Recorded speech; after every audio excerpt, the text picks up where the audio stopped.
Hello, good morning, good afternoon, everybody. I am Gerardo Pelayo, the Chief Research Officer at Service Council. I want to welcome you to another edition of our In-Service podcast. We just got past our first 100 episodes, had a great time celebrating that milestone. I would invite you to revisit that episode. We had a couple of surprises embedded in there. And today is a great segue into the next 100 episodes that we hope to have. We're going to be talking about harnessing data for intelligence service, and I'm really glad to have Denise MacDonell. She's the Chief Technology and Marketing Officer from Flash Global to help me go through this conversation, think about it together, and what does it mean for service organizations. We'll get to know Denise in just a second. But before, let me tell you a little bit about why I think this is such an important topic. As we go through a service event, both during, before, and after, there's a trove of information that gets generated. Some of it is intentional because of the traceability that is required, or in order to try to memorialize some of the data, the knowledge that gets generated in there. Some of it is the transactional activities that go with it, the data that we are not going to use today, but we think it might be useful in the future. And as we start putting this together, two things come to mind. First off, complexity is high, right? How are we going to prioritize, connect, integrate all of this data into something that is relevant? And that leads to the second question: how much of that data are we actually leveraging? Are we actually utilizing today? And would we be able to do better if we did? So that's going to be the core of our conversation. And one of the things that it relates to in terms of how at Service Council we think about the service experience is we revealed this list of expanded 5 elements that drive the service experience around philosophy, the people, the platform, which is this integration of data technology, processes, and parts.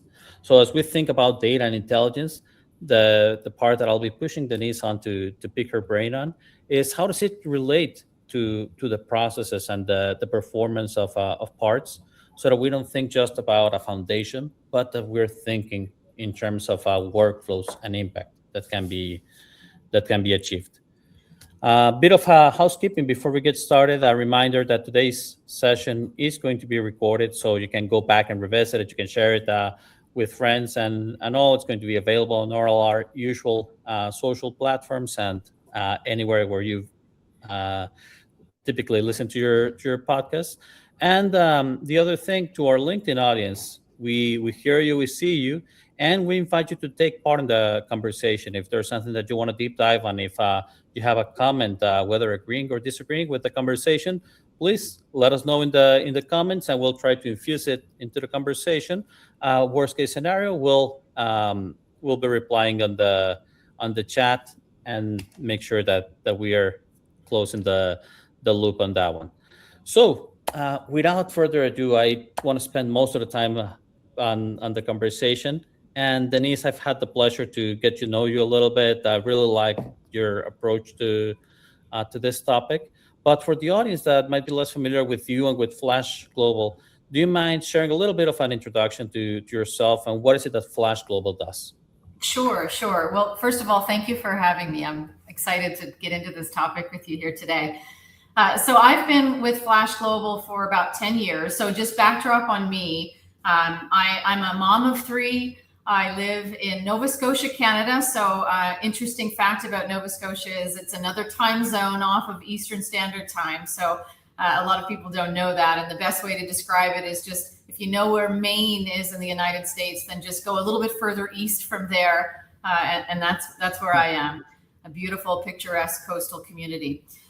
So I've been with Flash for about 10 years. I'm the Chief Technology and Marketing Officer, which is a very unique role for me. And it's a unique role in the industry to have an intersection between technology and marketing. However, as we start to get into this topic together, I do think it brings and affords me an opportunity to have a very unique perspective in terms of the way technology plays into where the market is going, and then how that relates to how customer needs start to manifest.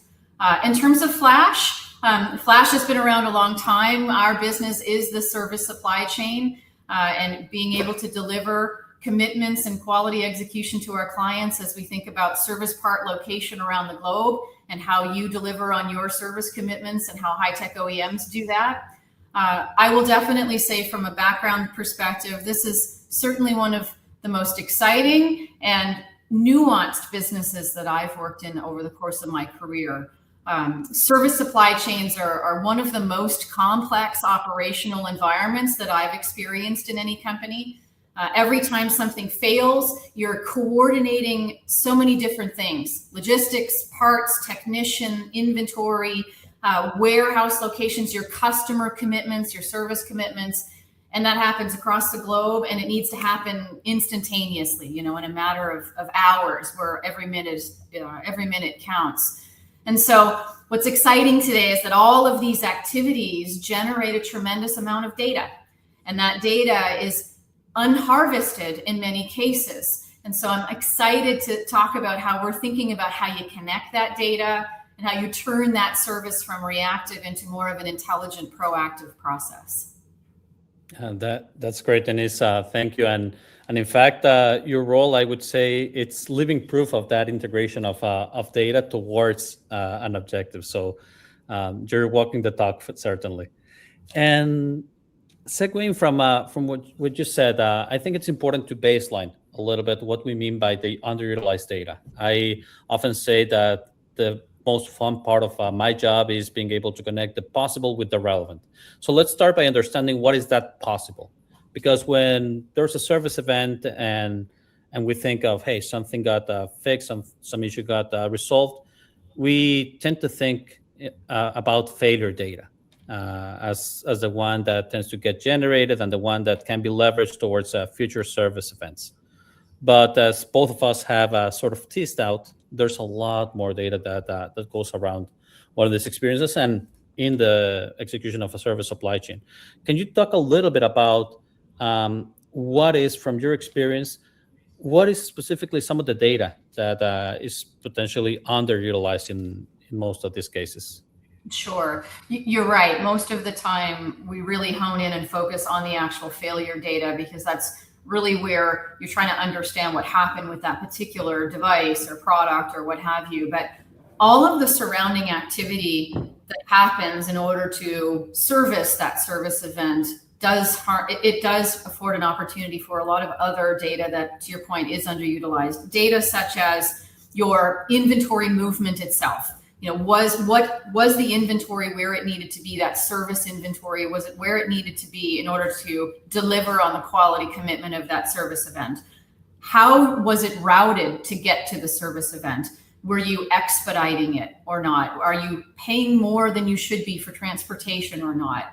How did you make those routing decisions? How did the inventory get placed in the first place in the location where it was drawn from? How did you think about the dispatch timing, the timing of when a service event is necessary to begin? What we've observed is there's a lot of things that can happen at the front end of a service event where time gets lost.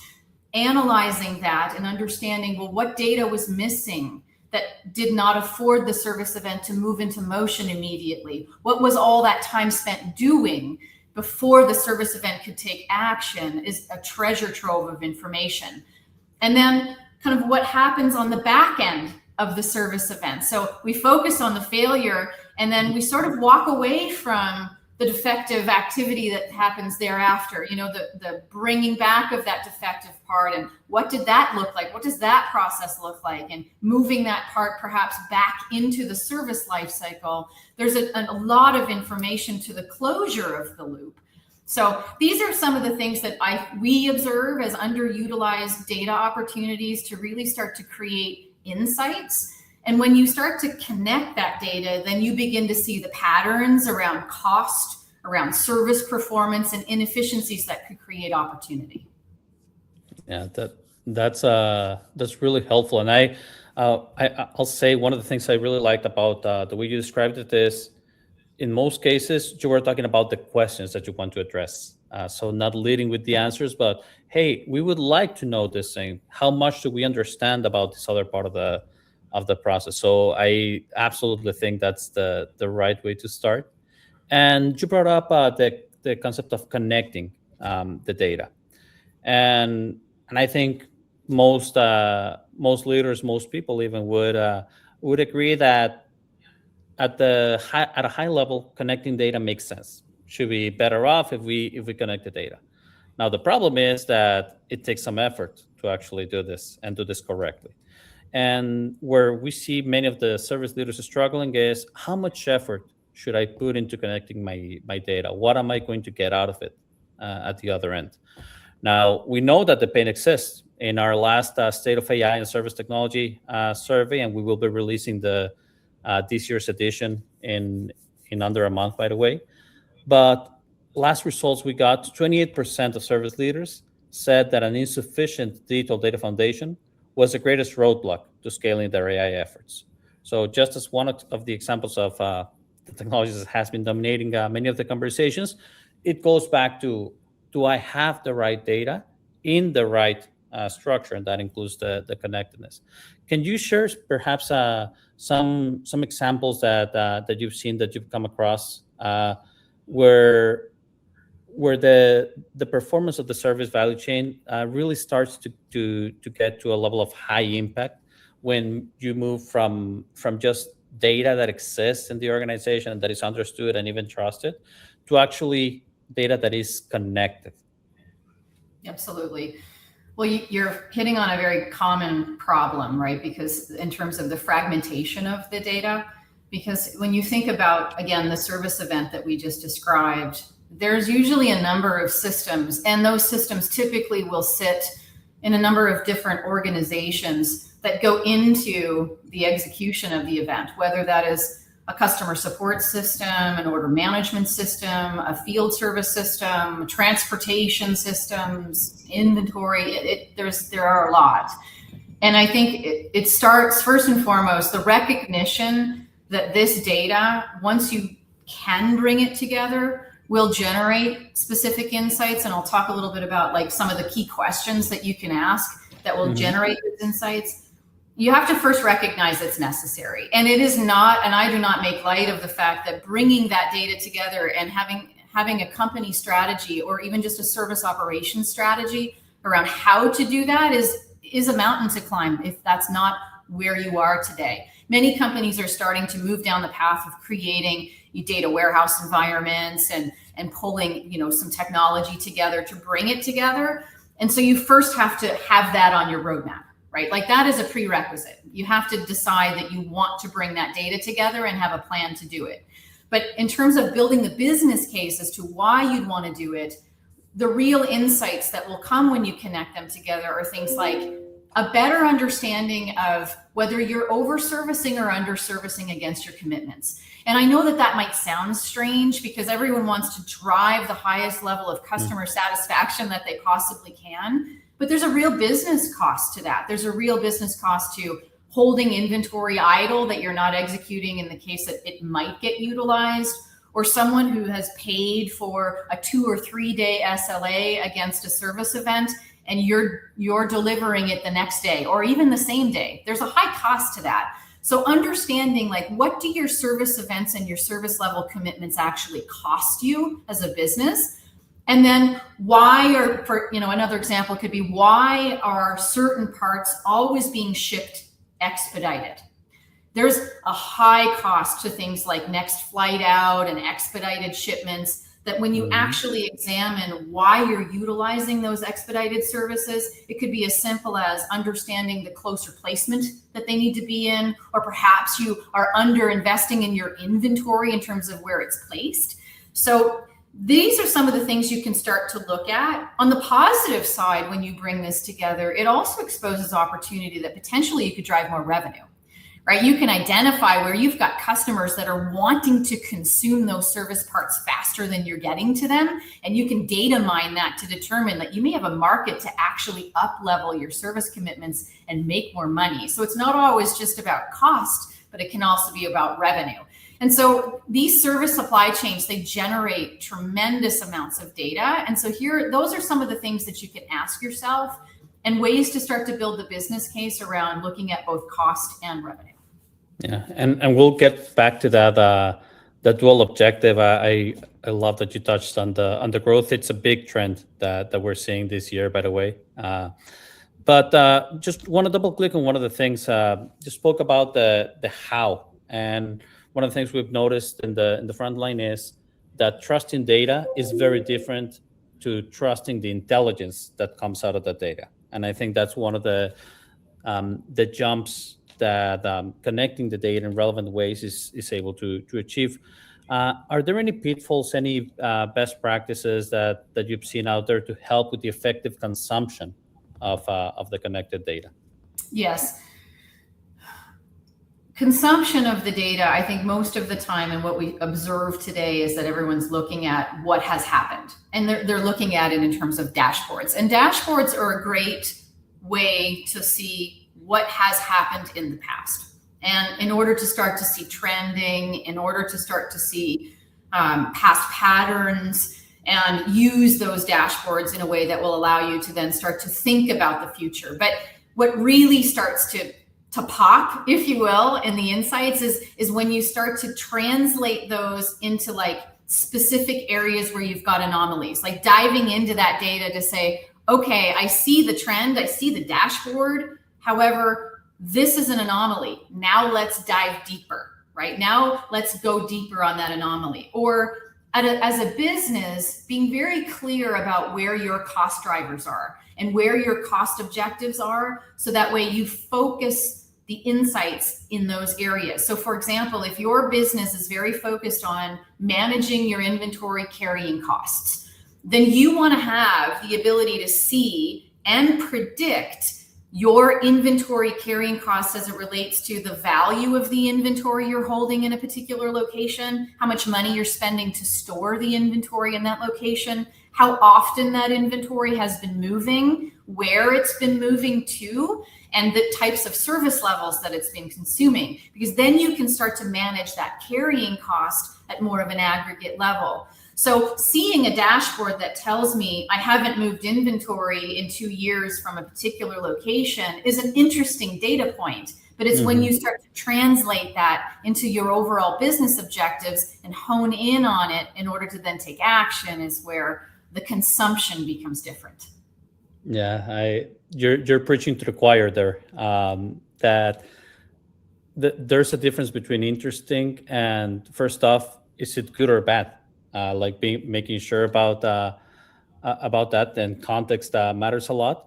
And the second underlying concept is challenging inertia, because dashboards, as you say, they give us comfort, right? And we're used to those, we know them, but what sometimes goes under the radar is that because we're used to them, we keep asking the same questions rather than thinking about some of these untapped opportunities or challenging for a better way of doing things. And that makes it very hard to really leverage new streams of integrated data. So if I build on that, and some might call it data mining, but I tend to say that incremental improvements, which are great and necessary, but usually that is a better way of dealing with the questions that I have today. But if I'm able to ask new questions and I'm able to tackle them in an intelligent way, that is what actually leads to transformation and generating new streams of revenue, for example, as you mentioned earlier. Are there any perhaps examples that you might be able to share from your experience on how this process of mining the data, once it's connected, how has it revealed some blind spots for an organization or inspired some level of innovation? Sure. Well, I think I can give an example. I think there's a couple of examples in here. One is the ability to really understand what your service performance actually costs. When you start to bring in performance information, like performance data, and you bring in cost data, and you bring in inventory data, and you look at how you're delivering your service to your end customer, you're able to then start to think about and see how much does that service event and service performance actually cost you, right? So for example, if your goal is to always be delivering 98%, quality commitment, on time delivery, getting the part there, the technician is able to address the event and get it closed in that SLA window. And then that's understanding what is the cost of that 98% to you across the entire componentry that makes up that cost. and then being able to model, what if I ratcheted that down 0.5%? Would that really impact my CSAT that much? And how much additional cost could I take out of the entire service event process if I ratchet it down 0.5%?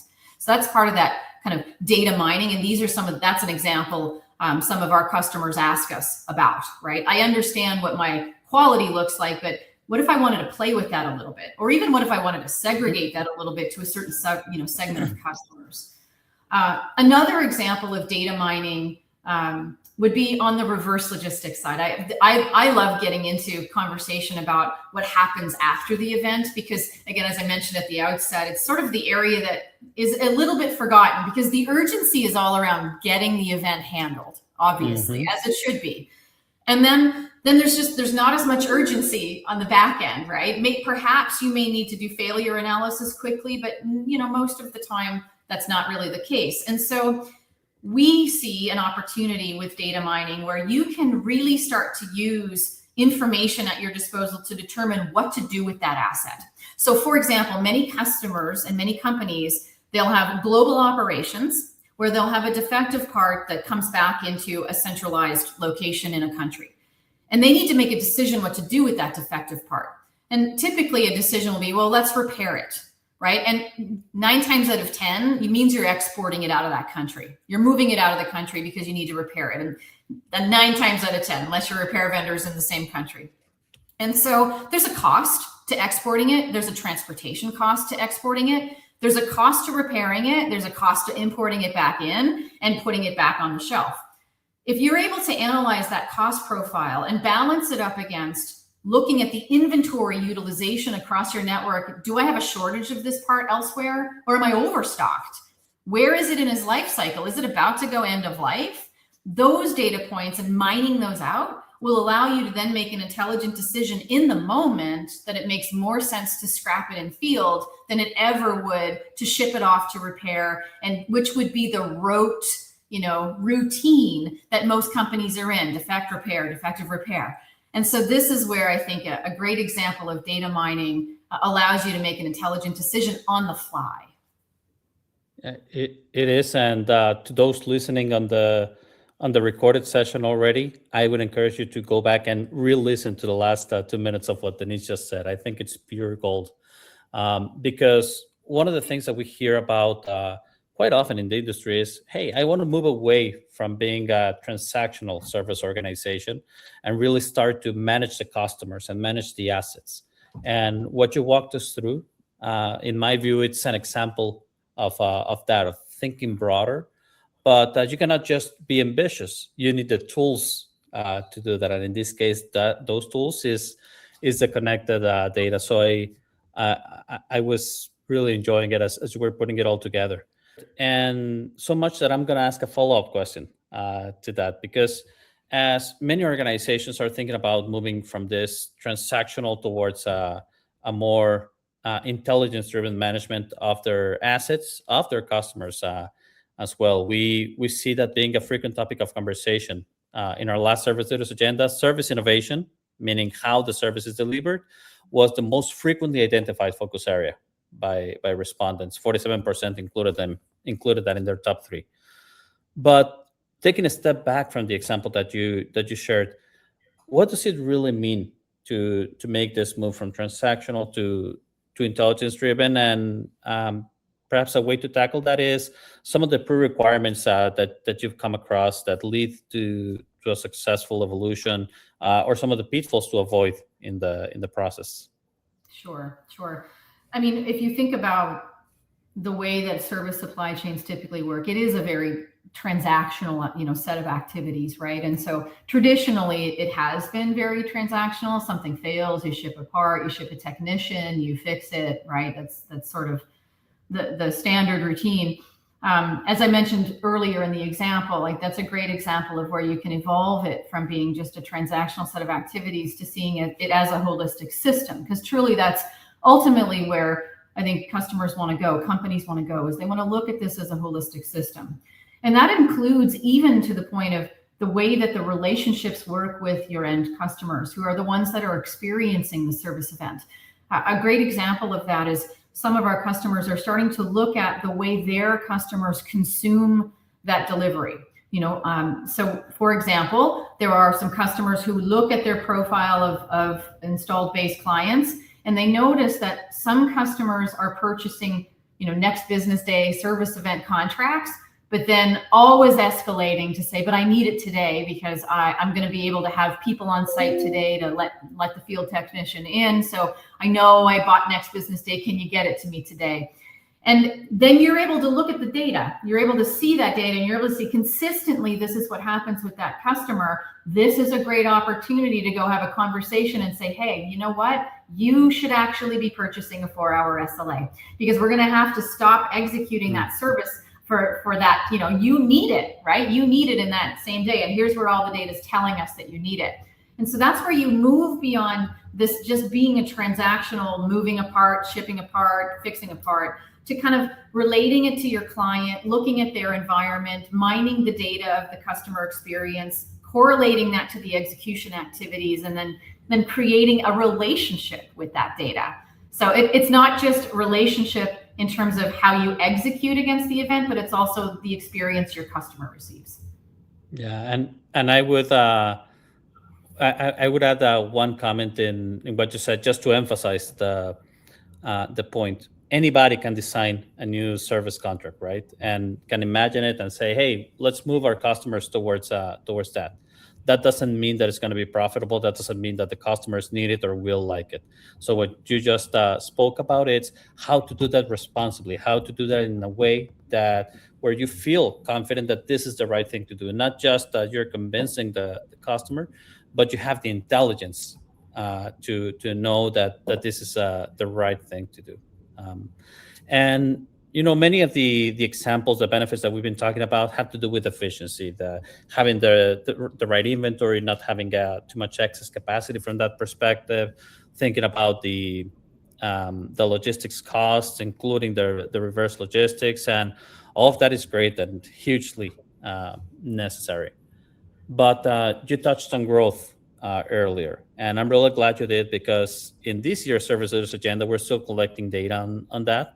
But over 3 in 5 service leaders have identified their fundamental mandate for 2026 as growth, over efficiency, over resiliency, over modernization. How is it that some of the enablers that we've been talking about in order to move towards these intelligence-driven service organizations, how can they be applied towards supporting this growth strategy? If you can share your thoughts or any examples that you have around that. Sure. Well, first of all, I love that your survey is showing that's what service leaders are thinking about, because it really does start there. Service leaders need to be thinking about their business as an opportunity for growth, and not just as a cost center in the organization, which is traditional thinking. So that's exciting.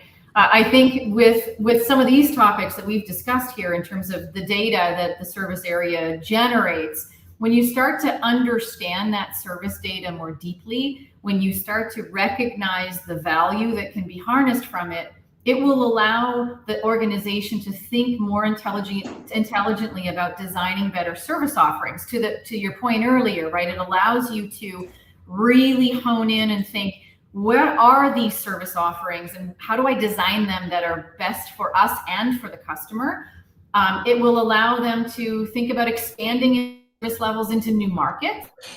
I can tell you that we are observing with hyperscaler and data center growth in the AI space, there's definitely a different expectation that some of these hyperscaler companies in Amazon, Meta, the large data center providers, Microsoft, their expectations are very different than maybe perhaps some of the other companies in the data center space. And thinking about how you customize your service levels when you've got those as your customers is something that the data will allow you to start to harness. This is really timely in today's market. So lastly, an opportunity is to optimize your networks to support faster response. So it does dovetail into the hyperscaler example, and where we've seen that's like not just an opportunity to increase your service levels, but also when you do that, then you can optimize your network in order to make sure that you've got the right inventory placed in the right locations, specifically against each one of those service contracts and those new service levels. And so it's an overarching or perhaps foundational element to support that growth. So in my opinion, the organizations that will win as we start to think through service as a revenue opportunity is those that treat it as a strategic asset, not just an operational necessity. Yeah.